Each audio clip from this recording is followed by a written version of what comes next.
Hello everyone. Welcome back to Litera Huddles. Let's learn together. ഇന്ന് നമ്മൾ discuss ചെയ്യാൻ പോകുന്നത് ആലീസ് വർക്കറിൻ്റെ എവറിഡേ യൂസ് എന്ന ലെസൻ്റെ ബി പാർട്ടാണ്. എ പാർട്ട് കാണാത്തവർക്കായി ലിങ്ക് ഡിസ്ക്രിപ്ഷൻ ബോക്സിൽ കൊടുത്തിട്ടുണ്ട്. Please watch part A before this video. അപ്പോൾ പാർട്ട് എയിൽ നമ്മൾ ഡിസ്കസ് ചെയ്ത കാര്യങ്ങളെക്കുറിച്ച് ഒന്ന് ചുരുക്കി പറയാം. We discussed about the author, then about an introduction to the story, then we discussed about the character Maggie, then about the TV show, about Mama, about the tragedy that struck the family, and last, about the character D. അപ്പോൾ നമ്മൾ ഇന്ന് discuss ചെയ്യാൻ പോകുന്നത് D എന്ന പെൺകുട്ടി എത്തുന്നത് തുടങ്ങിയുള്ള സംഭവങ്ങളെക്കുറിച്ചാണ്. So നമുക്ക് നോക്കിയാലോ. Arrival of D. D arrives suddenly. Maggie tries to go inside, but Mama stops her with her hand. D emerges from the car with her boyfriend, a short, stocky man with long hair and beard like a mule tail. മമ്മയുടെയും മാഗിയുടെയും കാത്തിരിപ്പിനൊടുവിൽ Dee വീട്ടിലേക്ക് എത്തുകയാണ്. ഡിയെ കണ്ടപ്പോൾ തന്നെ Maggi വീട്ടിനകത്തേക്ക് പോകാൻ ഭാവിച്ചു. പക്ഷെ അപ്പോൾ തന്നെ മമ്മ അവളുടെ കൈ പിടിച്ച് അവിടെ തന്നെ നിർത്തി. ഡി കാറിലാണ് വന്നത്. അവളോടൊപ്പം താടിയും മുടിയുമൊക്കെ നീട്ടി വളർത്തിയ അധികം ഉയരമൊന്നുമില്ലാത്ത ഒരാളും കൂടെയുണ്ടായിരുന്നു. അയാളുടെ ബിയേഡ് അല്ലെങ്കിൽ താടി രോമം മ്യൂൾ ടെയിൽ പോലെ ഉണ്ടായിരുന്നു എന്നാണ് മമ്മ പറയുന്നത്. അതായത് ഒരു കുതിരയുടെ വാലു പോലെ എന്നാണ്. D wears a long flowing dress and greets them in an African language. The man also greets them in the traditional Islamic way by saying Assalamu alaikum. He tries to hug Maggie, but she backs up against Mama's chair. അത്യാവശ്യം നീളമുള്ള നല്ല bright കളറുള്ള ഡ്രസ്സൊക്കെ ഇട്ടിട്ടാണ് D എത്തിയത്. അവൾ മമ്മയെയും ഡിയെയും African ലാംഗ്വേജിൽ greet ചെയ്തു. കൂടെ വന്ന ആളും ട്രഡീഷണൽ ഇസ്ലാമിക് സ്റ്റൈലിൽ അസ്ലാമു അലൈക്കും എന്ന് പറഞ്ഞ് അവരെ വിഷ് ചെയ്തു. എന്നിട്ട് മാഗിയെ ഹഗ് ചെയ്യാൻ ശ്രമിച്ചു. പക്ഷേ മാഗി പേടിച്ച് പെട്ടെന്ന് മമ്മയുടെ ചെയറിൻ്റെ ബാക്കിലേക്ക് മാറുന്നതിനിടയിൽ മറിഞ്ഞു വീഴുന്നു. Dee gets a Polaroid camera from the car and takes a few pictures of Mama and Maggie in front of their house. She then puts the camera on the back seat and kisses Mama on the forehead. Dee വന്നപ്പോൾ ഒപ്പം ഒരു Polaroid camera കൂടി കൊണ്ടുവന്നിരുന്നു. എന്നിട്ട് തൻ്റെ വീടിന് ഫ്രണ്ടിൽ നിർത്തി മമ്മയുടെയും മാഗിയുടെയും കുറേ ഫോട്ടോസ് എടുത്തു. എന്നിട്ട് ക്യാമറ കാറിൻ്റെ ബാക്ക് സീറ്റിൽ വെച്ചതിന് ശേഷം മമ്മയുടെ നെറ്റിയിൽ ചുംബിച്ചു. The man awkwardly tries to shake Maggie's hand but then finally gives up. Dee tells her mother that she has change her name to Wangero Leewanika Kemanjo to protest being named after the people who have oppressed her. അപ്പോൾ അതിനുശേഷം മമ്മയോട് അവൾ പറഞ്ഞു തന്നെ ഇനി D എന്ന പേര് വിളിക്കേണ്ട, താൻ പേര് മാറ്റി ഇനി തന്നെ വാങ്കീറോ ലിവാനിക കീമാഞ്ചോ എന്ന് വിളിച്ചാൽ മതിയെന്ന്. തന്നെ ഇത്രയും നാളും ഒപ്രസ് ചെയ്ത ആൾക്കാരുടെ പേര് തനിക്ക് വേണ്ട, അതിനെതിരെയുള്ള പ്രതിഷേധം എന്ന നിലയിലാണ് താൻ ഈ പേര് മാറ്റിയതെന്നും ഡി ഇവിടെ മമ്മയോട് പറയുന്നു. ബ്ലാക്സിനെ സാധാരണ ഒപ്രസ് ചെയ്യുന്നത് വൈറ്റ്സ് ആണല്ലേ, അപ്പോൾ സ്വാഭാവികമായും തനിക്ക് വൈറ്റ്സിൻ്റേത് പോലുള്ള പേര് വേണ്ട എന്നാണ് ഡി പറയേണ്ടിയിരുന്നത്. എന്നാൽ പക്കാ ട്രഡീഷണലായ ഡി എന്ന ഈ പേര് താൻ ഉപേക്ഷിച്ചു. തന്നെ ഒപ്രസ് ചെയ്തവർ എന്ന് പറയുമ്പോൾ അവളുടെ സ്വന്തം ആൾക്കാരെ തന്നെയാണ് ഡി ഇവിടെ മെൻഷൻ ചെയ്യുന്നത്. ഓക്കെ, ഇനി അടുത്തതായി ഈ ഡി എന്ന പേര് ഇവൾക്ക് എങ്ങനെ കിട്ടിയെന്നും അതിന് പിന്നിലുള്ള സംഭവങ്ങൾ എന്തൊക്കെയാണെന്നൊക്കെ ഒന്ന് നോക്കാം. The name Dee. Mama pointed out that she was actually named after her and Daisy, whom they call Big D. Wangero asked who she was named after, and Mama replied that it was probably Grandma D. Again going back, Mama said Grandma D was probably named after her mother, and that was as far as she could go back. In reality, Mama could have gone back to the Civil War. നമ്മുടെ ഈ ഡിക്ക് ഒരു anti ഉണ്ടായിരുന്നു. ഡയസി എന്നായിരുന്നു അവരുടെ പേരെങ്കിലും എല്ലാവരും അവരെ ബിഗ് ഡി എന്നാണ് വിളിച്ചിരുന്നത്. ആ പേരാണ് നമ്മുടെ ഈ ക്യാരക്ടറിന് ഇട്ടിരിക്കുന്നത്. ഇത് മമ്മ അവളോട് പറയുകയാണ്. അപ്പോൾ വാങ്കീറോ അവളോട് ചോദിക്കുകയാണ് ബിഗ് ഡിക്ക് ആ പേര് എവിടെ നിന്ന് കിട്ടിയെന്ന്. അത് മിക്കവാറും മുത്തശ്ശി ഡിയുടെ പേരായിരിക്കും കിട്ടിയിട്ടുണ്ടാവുക എന്ന് മമ്മ റിപ്ലൈ ചെയ്യുന്നുണ്ട്. വീണ്ടും ചോദ്യങ്ങൾ വന്നുകൊണ്ടേയിരുന്നു. അങ്ങനെയാണെങ്കിൽ ആ ഗ്രാൻഡ് മദർ ഡിക്ക് ആ പേര് വന്നത് എങ്ങനെയെന്ന് വാങ്കീറോ ചോദിക്കുമ്പോൾ അത് അവരുടെ അമ്മയുടെ പേരാണ് ഇട്ടിരുന്നതെന്നും അവർ പറയുന്നു. വീണ്ടും ചോദിച്ചാൽ പറയാൻ മമ്മയ്ക്ക് അറിയില്ലായിരുന്നു. ശരിക്കും മമ്മ പറഞ്ഞ് സിവിൽ വാറിൻ്റെ സമയം വരെ എത്തിയിരുന്നു. അപ്പോൾ ഇതിൽ നിന്ന് നമുക്ക് ഒരു കാര്യം മനസ്സിലാക്കാം. ഡി എന്ന പേര് പരമ്പരാഗതമായി ഇവരുടെ കുടുംബത്തിലുള്ളവർക്ക് ഇടുന്നൊരു പേരാണ്. അപ്പോൾ ആ പേരിൻ്റെ ഒരു കവചം തനിക്ക് ആവശ്യമില്ലെന്ന് പ്രഖ്യാപിച്ച് ഒരു പ്രൊട്ടസ്റ്റ് എന്ന രീതിയിൽ തൻ്റെ പേര് മാറ്റിയിരിക്കുകയാണ് വാങ്കീറോ. ഇവിടെ ആക്ച്വലി പരമ്പരാഗതമായുള്ള പലതിനെയും കളഞ്ഞ് വെസ്റ്റേൺ സ്റ്റൈൽ അഡോപ്റ്റ് ചെയ്യുന്ന പല ആക്ടിവിസ്റ്റുകളെയും കളിയാക്കാണ് നമ്മുടെ റൈറ്റർ ആലീസ് വാക്കർ ചെയ്തിരിക്കുന്നത്. ഇനി അടുത്തതായി നമ്മൾ നോക്കാൻ പോകുന്നത് ഡിയുടെ മാറ്റിയ ഈ പേര് കൊണ്ട് മമ്മയ്ക്കുണ്ടാകുന്ന ബുദ്ധിമുട്ടുകളാണ്. trouble to pronounce the name. When Mama asked Dee how her name was pronounced, Dee said that she doesn't have to use it. But Mama said that if that is what Wangero wants, she would call her that. When she couldn't pronounce the man's name after several attempts, he asked to call him HAKIM-A-BARBER. മമ്മയ്ക്ക് ആ പുതിയ പേര് pronounce ചെയ്യാൻ ഡിഫിക്കൽട്ടായിരുന്നു.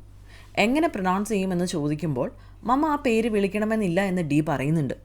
എന്നാലും വാങ്കീരോ എന്ന പേര് വിളിക്കണമെന്നാണ് അവളുടെ ആഗ്രഹമെങ്കിൽ താൻ അങ്ങനെ വിളിക്കാമെന്ന് മമ്മ പറയുന്നു. അതുപോലെ തന്നെയായിരുന്നു അവളോടൊപ്പം വന്ന ആ ചെറുപ്പക്കാരൻ്റെ പേരും. അയാൾ പറഞ്ഞ പേര് മമ്മയ്ക്ക് പ്രൊനൗൺസ് ചെയ്യാൻ പറ്റുന്നേ ഇല്ലായിരുന്നു. അങ്ങനെ കുറേ അറ്റംപ്റ്റ്സ് നടത്തി കഴിഞ്ഞപ്പോൾ അയാൾ തന്നെ മമ്മയോട് പറഞ്ഞു തന്നെ ഹക്കീം-എ-ബാർബർ എന്ന് വിളിച്ചാൽ മതിയെന്ന്. അടുത്തതായി നമ്മൾ നോക്കാൻ പോകുന്നത് ഹക്കീം-എ-ബാർബറിനെ പറ്റിയാണ്. അയാളുടെ ഫിസിക്കൽ അപ്പിയറൻസിനെ പറ്റി നമ്മൾ ഓൾറെഡി പറഞ്ഞിട്ടുണ്ട്.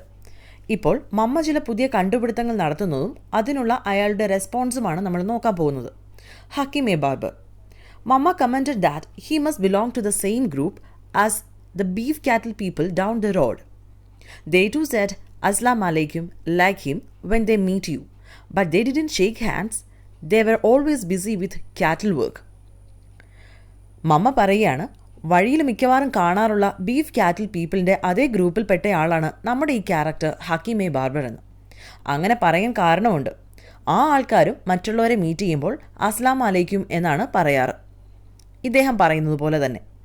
പക്ഷേ ഇയാൾ ചെയ്യുന്നത് പോലെ ആർക്കും ഷേക്ക് ഹാൻഡ് കൊടുക്കുകയോ കെട്ടിപ്പിടിക്കാൻ പോവുകയോ ഒന്നുമില്ല. അവരെപ്പോഴും കാറ്റിൽ വർക്കുകളൊക്കെ ആയിട്ട് ബിസി ആയിരിക്കും. ഹക്കീം-എ-ബാർബർ said he accepted some of their doctrines, but looking after cattle was not his style. Mama didn't ask whether Hakim-A-Barber and Dee were married. They didn't told her about anything like that. അപ്പോൾ മമ്മയുടെ കണ്ടുപിടുത്തങ്ങളൊക്കെ കേട്ടിട്ട് ഹക്കീം-എ-ബാർബർ പറയുകയാണ്, ചില കാര്യങ്ങളിലൊക്കെ താൻ മമ്മ പറഞ്ഞ് ഈ ആൾക്കാരുടേതിന് സമാനമായിട്ടൊക്കെയാണ് ചെയ്യുന്നതെങ്കിലും താൻ ഈ കാറ്റിലിനെ മേയിച്ച് നടക്കുന്ന ടൈപ്പേ അല്ല, അത് തൻ്റെ സ്റ്റൈലേ അല്ല എന്നൊക്കെ അയാൾ പറയുന്നു. ഹക്കീം-എ-ബാർബറും ഡീയും തമ്മിൽ വിവാഹം കഴിച്ചു എന്ന് മമ്മയ്ക്ക് സംശയമുണ്ടായിരുന്നെങ്കിലും അവരത് ചോദിച്ചില്ല. അവരായിട്ടൊന്നും മമ്മയോട് പറഞ്ഞതുമില്ലായിരുന്നു. ഇനി അടുത്തതായി അവർ ഡൈനിങ് ടേബിളിൻ്റെ മുന്നിലിരിക്കുമ്പോൾ നടക്കുന്ന കുറച്ച് സംഭവങ്ങളാണ്. When they sat down to eat, Hakim-A-Barber said he didn't eat cabbage and that pork was unclean. Dee ate everything and talked non-stop. Everything delighted her, even the benches they used to sit in front of the dining table. Their father made the benches for the table when they couldn't afford to buy chairs. അങ്ങനെ അവർ dining ടേബിളിൻ്റെ മുന്നിലിരുന്ന് ഭക്ഷണം കഴിക്കുകയാണ്.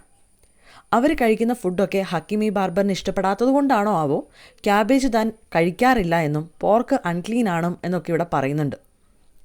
പക്ഷേ D എല്ലാം വളരെ ആസ്വദിച്ച് കഴിക്കുകയും വാതോരാതെ സംസാരിക്കുകയും ചെയ്യുന്നുണ്ടായിരുന്നു. ഇത്തവണ വന്നപ്പോൾ മുതൽ ഡി ചെയ്യുന്ന കാര്യങ്ങളൊക്കെ വളരെ ഡിഫറെൻ്റ് ആയിട്ടായിരുന്നു. എല്ലാം വളരെ ആസ്വദിച്ച് ചെയ്യുന്നത് പോലെ. ഇവൻ അവർ ഇരിക്കുന്ന ഡൈനിങ് ടേബിളിനടുത്ത് ഇരിക്കാൻ ചെയേഴ്സിന് പകരം ബെഞ്ചസ് ആണ് ഇട്ടിരുന്നത്. അതൊക്കെ കണ്ട് ഡി വളരെ സന്തോഷത്തോടു കൂടി ഇരിക്കുന്നത് നമുക്ക് കാണാനാവും. ആക്ച്വലി ആ ബെഞ്ചസൊക്കെ നിർമ്മിച്ചത് അവരുടെ ഫാദർ ആയിരുന്നു. അന്ന് ചെയേഴ്സ് വാങ്ങിക്കാൻ കയ്യിൽ കാശില്ലാത്തത് കൊണ്ട് അദ്ദേഹം തന്നെ സ്വന്തം കൈകൊണ്ട് നിർമ്മിച്ചവയായിരുന്നു അത്. ഇനി അടുത്തതായി ഡിന്നറൊക്കെ കഴിഞ്ഞ ശേഷം ഡിയുടെ ഒരു കലാപരിപാടി നമുക്ക് നോക്കാം. Dee is in search.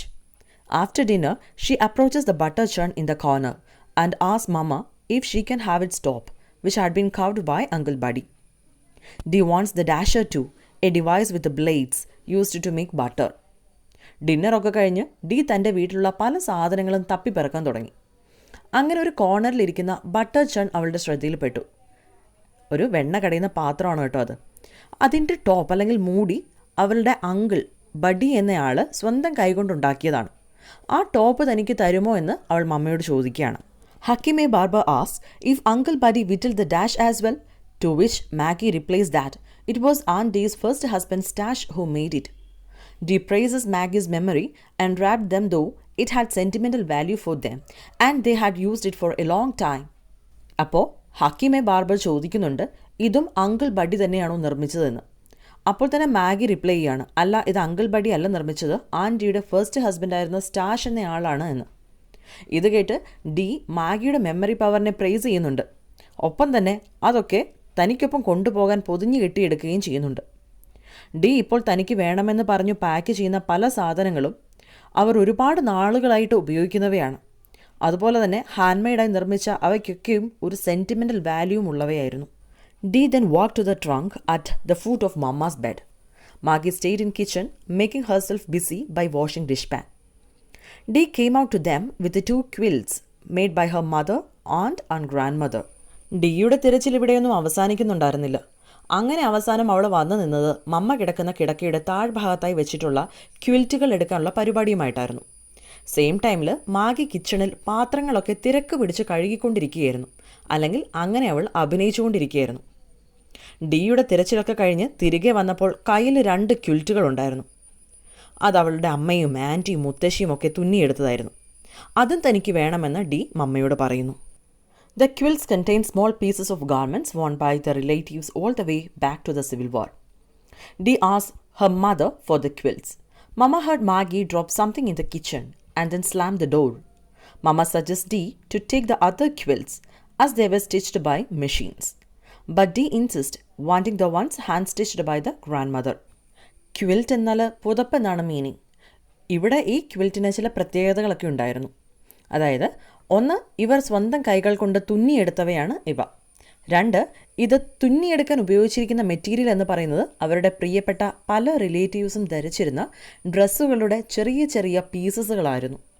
Civil വാറിൻ്റെ ടൈമിൽ ഗ്രാൻഡ് ഫാദർ യൂസ് ചെയ്തിരുന്ന ഡ്രസ്സിൻ്റെ ചെറിയ പീസസ് പോലും ആ കൂട്ടത്തിലുണ്ടായിരുന്നു. അതായത് ഇവരെ സംബന്ധിച്ചിടത്തോളം ഒരു പുതപ്പ് എന്നതിലുപരി അതിനൊക്കെ ഒരു സെൻറ്റിമെൻ്റൽ വാല്യൂസ് ഉള്ളവയായിരുന്നു. തങ്ങളുടെ പ്രിയപ്പെട്ടവരുടെയൊക്കെ ഓർമ്മകളാണ് ആ ക്വിൽറ്റ് നിറയെ. താൻ ഈ ക്വിൽറ്റ് എടുത്തോട്ടെ എന്ന് ഡി മമ്മയോട് ചോദിക്കുമ്പോൾ സെയിം ടൈമിൽ അടുക്കളയിൽ നിന്ന് പാത്രങ്ങളൊക്കെ താഴെ വീഴുന്ന ശബ്ദവും വാതിൽ ശക്തമായി അടയ്ക്കുന്ന ശബ്ദവും മമ്മ കേട്ടു. അടുക്കളയിൽ മാഗിയാണല്ലോ. മാഗിയുടെ പ്രതികരണമാണ് ഇതെന്ന് മമ്മയ്ക്ക് മനസ്സിലായി. അപ്പോൾ തന്നെ മമ്മ ഡിയോട് പറയുന്നുണ്ട്, നല്ല മെഷീൻ മെയ്ഡ് ക്വിൽറ്റ് വേറെ ഇരിപ്പുണ്ട്, നീ അതെടുത്തോളൂ എന്ന്. എന്നാൽ ഡിക്ക് ഒരേ നിർബന്ധം, തനിക്ക് തൻ്റെ മുത്തശ്ശി തുന്നിയ ഈ ക്വിൽറ്റ് തന്നെ വേണമെന്ന്. മുത്തശ്ശിയിൽ നിന്ന് ആ ക്വിൽറ്റ് പിന്നെ കിട്ടിയത് ആൻറ്റ് ഡിക്കാണ്. അതിൽ അവരുടെ കോൺട്രിബ്യൂഷൻസും ഉണ്ടായിരുന്നു. പിന്നീട് മമ്മയുടെ സമയമായപ്പോൾ അത് മമ്മയ്ക്ക് കിട്ടി. മമ്മയും അതിൽ തുന്നി ചേർത്തിട്ടുണ്ട്. പരമ്പരാഗതമായി കൈമാറി വരുന്നതാണ് ഈ ക്വിൽറ്റുകളെന്ന് നമുക്കിവിടെ നിന്ന് മനസ്സിലാക്കാം അല്ലേ. അപ്പോൾ ഈ ക്വിൽറ്റുകൾ തന്നെ തനിക്ക് വേണമെന്ന് ഡി ഇവിടെ വാശി പിടിക്കുകയാണ്. Mama gets up and tries to tell Dee more about the garments use to make the quilts. But Dee steps out of the reach. Mama revealed that she had promised Maggie to give the quilts when she got married. Dee gasped and argued that Maggie won't appreciate the quilts and she isn't smart enough to preserve them. But Mama hopes that Maggie does indeed designate the quilts for everyday use. Actually മമ്മയ്ക്ക് അത് ഡിക്ക് കൊടുക്കാൻ താല്പര്യമുണ്ടായിരുന്നില്ല. അത് ഉണ്ടാക്കിയിരിക്കുന്നത് പഴയ തുണികൾ കൊണ്ടാണെന്നൊക്കെ പറഞ്ഞു നോക്കിയെങ്കിലും ഡിക്ക് അത് തന്നെ വേണമെന്ന് ഒരേ നിർബന്ധം തന്നെ. മമ്മ അവസാനം തുറന്നു പറഞ്ഞു, അവ മാഗിക്ക് വിവാഹം കഴിച്ചു കൊടുക്കുമ്പോൾ അവൾക്ക് കൊടുക്കാനുള്ളതാണ്, അത് ഞാൻ പ്രോമിസ് ചെയ്തിരുന്നുവെന്ന്. ഇത് കേട്ട ഡി ഒന്ന് അന്തിച്ചു നിന്നു. അതിനുശേഷം വീണ്ടും തർക്കിക്കാൻ തുടങ്ങി. അവൾക്ക് ഇതിൻ്റെ മൂല്യമൊന്നും അറിയില്ല എന്നും ഇത് പ്രിസർവ് ചെയ്യാനുള്ള കഴിവും ബോധവും ഒന്നും മാഗിക്കില്ല എന്നുമൊക്കെ തർക്കിച്ചു. എന്നാൽ ഡിയേക്കാൾ അതിൻ്റെ മൂല്യം മനസ്സിലാക്കി അവ ഉപയോഗിക്കാൻ മാഗിക്ക് കഴിയുമെന്ന് മമ്മയ്ക്ക് വിശ്വാസമായിരുന്നു. അവൾ നിത്യോപയോഗ സാധനമായി അവയെ ഉപയോഗിക്കുമെന്നും മമ്മയ്ക്ക് ഉറപ്പായിരുന്നു. മമ്മ recollected an incident right that time. How she had offered the quilt to Dee when she went away to college and she had refused, claiming they were old-fashioned. But now Dee was exclaiming they were priceless. മമ്മ പഴയൊരു സംഭവം ഓർത്തെടുക്കുകയായിരുന്നു. D കോളേജിൽ പഠിക്കാൻ പോയ ടൈമിൽ ഒരിക്കൽ ഈ ക്വിൽസ് മമ്മ അവൾക്ക് കൊടുക്കാൻ തീരുമാനിച്ചു.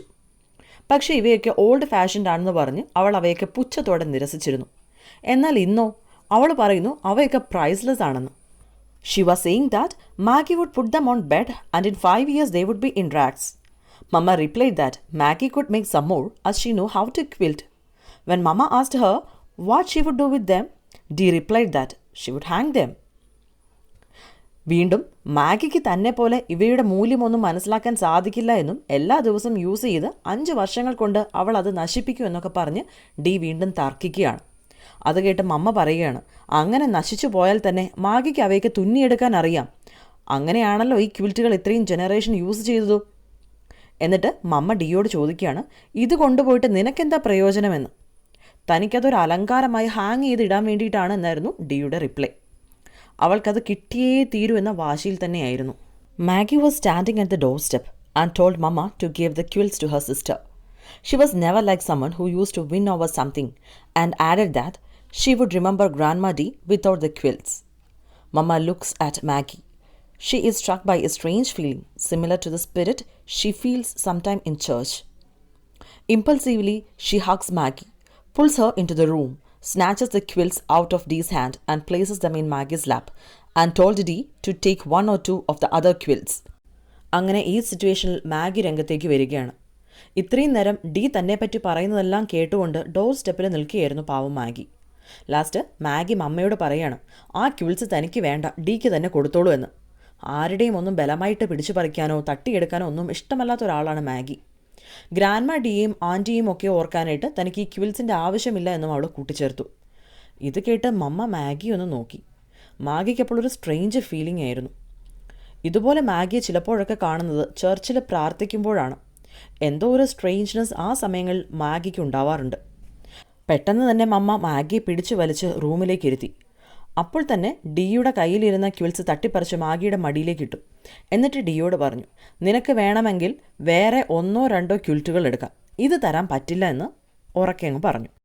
D left home wordlessly along with Hakim a barber. Before she left the place, she informed Mama that Mama does not understand her own heritage. Kissing Maggie, Dee tells her to try and improve herself and that it's a new day for Black Americans. Mama and Maggie watch the car drive off, then sit in the yard until bedtime. ഡീക്ക് കൂടുതലൊന്നും പറയാനില്ലായിരുന്നു. അവളും ഹക്കിം-എ-ബാർബറും അപ്പോൾ തന്നെ വീട്ടിൽ നിന്നിറങ്ങി. പുറപ്പെടുന്നതിന് മുമ്പ് അവൾ മമ്മയോട് പറഞ്ഞു, നിങ്ങൾക്ക് നിങ്ങളുടെ ഹെറിറ്റേജിൻ്റെ വാല്യൂ അറിയില്ല എന്ന്. എന്നിട്ട് മാഗി ഒന്ന് ചുംബിച്ച ശേഷം അവളോട് പറഞ്ഞു, കുറച്ചുകൂടി നീ ഇമ്പ്രൂവ് ആവണമെന്ന്, അതിനായി ട്രൈ ചെയ്യണമെന്ന്. ബ്ലാക്ക് അമേരിക്കൻസിന് ഇത് പുതിയ ദിവസമാണെന്നും. ഡി പറയുന്നത് എന്താണെന്ന് വെച്ചാൽ, ഇത്രയും നാൾ വൈറ്റ്സ് ബ്ലാക്സിനെ ഒപ്രസ് ചെയ്തിരിക്കുകയായിരുന്നല്ലോ, എന്നാൽ ഇപ്പോൾ ബ്ലാക്സിന് വോയിസ് ഉണ്ടാവുകയാണ്, അമേരിക്ക മാറുകയാണ്, ഒപ്പം ബ്ലാക്സിൻ്റെ ജീവിതവും. അതായത് പ്രതികരണശേഷി ഉണ്ടാവണമെന്നാണ് മാഗിക്ക് ഡി കൊടുത്ത അഡ്വൈസ്. ഡിയുടെ കാറ് പോകുന്നത് നോക്കി മാഗിയും അമ്മയും ആ മുറ്റത്ത് തന്നെ നിന്നു. അപ്പോഴേക്കും അവർക്ക് കിടക്കാനുള്ള സമയമായിരുന്നു. ഇങ്ങനെയാണ് സ്റ്റോറി അവസാനിക്കുന്നത്. ഈ സ്റ്റോറി സെറ്റ് ചെയ്തിരിക്കുന്ന കാലഘട്ടം എന്ന് പറയുന്നത് ലേറ്റ് 1960s അല്ലെങ്കിൽ ഏർലി 1970s ആണ്. ഈ കാലഘട്ടത്തിൻ്റെ ഒരു ഹിസ്റ്റോറിക്കൽ ഇമ്പോർട്ടൻസ് എന്താണെന്ന് നമുക്ക് നോക്കാം. Everyday use is set in late 1960s or early 1970s, a great time when many African Americans were struggling to redefine and seize control of their social, cultural and political identity in American society. Dee is probably emulating the cultural nationalist artists and writers who wore flowing robes and sandals. This emphasized the development of black culture as a means of promoting freedom and equality. Everyday use എന്ന ഈ story late 1960s അല്ലെങ്കിൽ early 1970s set ചെയ്തിരുന്നത് എന്ന് പറഞ്ഞല്ലോ. African അമേരിക്കൻസിനെ സംബന്ധിച്ചിടത്തോളം ഈ ഒരു കാലഘട്ടം എന്ന് പറയുന്നത് അവർക്കൊരു ഗ്രേറ്റ് ടൈം ആയിരുന്നു. കാരണം അമേരിക്കൻ സൊസൈറ്റിയിൽ ഒരു കാലത്ത് അടിമകളായിട്ടായിരുന്നു ആഫ്രിക്കൻ നാടുകളിൽ നിന്നും ബ്ലാക്സ് എത്തിപ്പെട്ടത്. എന്നാൽ അടിമത്തത്തിൻ്റെ ഈ ചങ്ങലയൊക്കെ പൊട്ടിച്ചെറിഞ്ഞ് അതേ അമേരിക്കൻ സൊസൈറ്റിയിൽ അവർ സോഷ്യൽ, കൾച്ചറൽ അതുപോലെ തന്നെ പൊളിറ്റിക്കൽ ഐഡൻറ്റിറ്റി കണ്ടെത്താൻ സ്ട്രഗിൾ ചെയ്യുന്ന കാലഘട്ടമായിരുന്നു അത്. ഈ സ്റ്റോറിയിൽ അവതരിപ്പിച്ചിരിക്കുന്ന ഡി എന്ന ക്യാരക്ടർ അത്തരം എമേർജിംഗ് ബ്ലാക്ക് പീപ്പിളിൻ്റെ ഒരു റെപ്രസെൻറ്റേറ്റീവായി നമുക്ക് പരിഗണിക്കാം. അവൾ ധരിച്ചിരുന്ന ബ്രൈറ്റ് കളറുള്ള മോഡേൺ ഡ്രസ്സും ചെരുപ്പുകളുമൊക്കെ ഫ്രീഡത്തിലേക്കും അതുപോലെ തന്നെ ഇക്വാലിറ്റിയിലേക്കുമൊക്കെയുള്ള അവരുടെ യാത്രയുടെ ഭാഗമായി നമുക്ക് കാണാം. ഈ ഡിസ്കഷൻ ഇവിടെ പൂർണ്ണമാവുകയാണ്. ഈ വീഡിയോ നിങ്ങൾക്ക് പ്രയോജനപ്പെട്ടുവെങ്കിൽ ലൈക്ക് ചെയ്യാൻ മറക്കണ്ട. അതുപോലെ തന്നെ ഫീഡ്ബാക്ക് കമൻറ്റിലൂടെ അറിയിക്കുക. ചാനൽ സബ്സ്ക്രൈബ് ചെയ്യാത്തവരുണ്ടെങ്കിൽ ദയവായി സബ്സ്ക്രൈബ് ചെയ്യുക. Thank you for listening.